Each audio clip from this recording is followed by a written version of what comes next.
ಯಾವಾಗಲೂ ದೇವರು ಕೊಟ್ಟದ್ದನ್ನು ಒಪ್ಪಿಕೊಂಡರೆ ದೇವರಿಗೆ ಹೇಳಬೇಕು, ನಾನು ಇದು ಬೇಕು ಅದು ಬೇಕು ಕೇಳಲ್ಲ.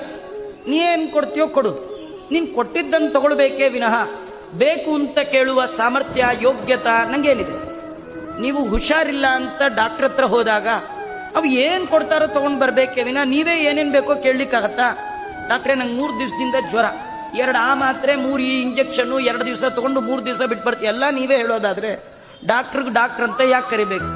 ಡಾಕ್ಟರ್ ಹತ್ರ ಹೋಗೋ ಪೇಷಂಟು ಡಾಕ್ಟ್ರು ಕೊಟ್ಟದ್ದು ತೊಗೊಂಡ್ರೆ ಸರಿಯಾಗಿ ಪಥ್ಯ ಮಾಡಿದರೆ ಔಷಧಿಯನ್ನು ತಗೊಂಡ್ರೆ ರೋಗ ವಾಸಿ ಅಗತ್ಯ ವಿನಃ ಅವನಿಗೆ ಮನಸ್ಸಿಗೆ ಬಂದಾಗ ತಗೊಂಡ್ರೆ ಹೋಗೋಲ್ಲ. ಹಾಗಾದರೆ ಸಂಸಾರ ಅನ್ನುವ ರೋಗ, ಹುಟ್ಟು ಸಾವು ಅನ್ನುವ ರೋಗ, ಈ ರೋಗದಿಂದ ಪರಿಹಾರ ಆಗಬೇಕು. ವೈದ್ಯ ಬಂದ ನೋಡಿ ವೆಂಕಟನೆಂಬ, ಆ ವೆಂಕಟನೆಂಬ ವೈದ್ಯ, ಶ್ರೀನಿವಾಸನೆಂಬ ವೈದ್ಯ, ವೇದ್ಯೋ ವೈದ್ಯ ಸದಾ ಯೋಗಿ. ಆ ಭಗವಂತ ಜೀವನದಲ್ಲಿ ಏನು ಕೊಡ್ತಾನೆ ಬೆಸ್ಟ್ ಟ್ರೀಟ್ಮೆಂಟ್. ಅದು ಜೀವನದಲ್ಲಿ ಬರುವ ಕಷ್ಟಗಳು ಅದು ಸಜ್ಜನರಿಗೆ ದೇವರು ಕೊಡುವ ಅದ್ಭುತವಾದ ಟ್ರೀಟ್ಮೆಂಟ್ ಅಂತ. ಅದಕ್ಕಿಂತ ಮತ್ತಿನ್ನೊಂದು ಇಲ್ಲಂತೆ.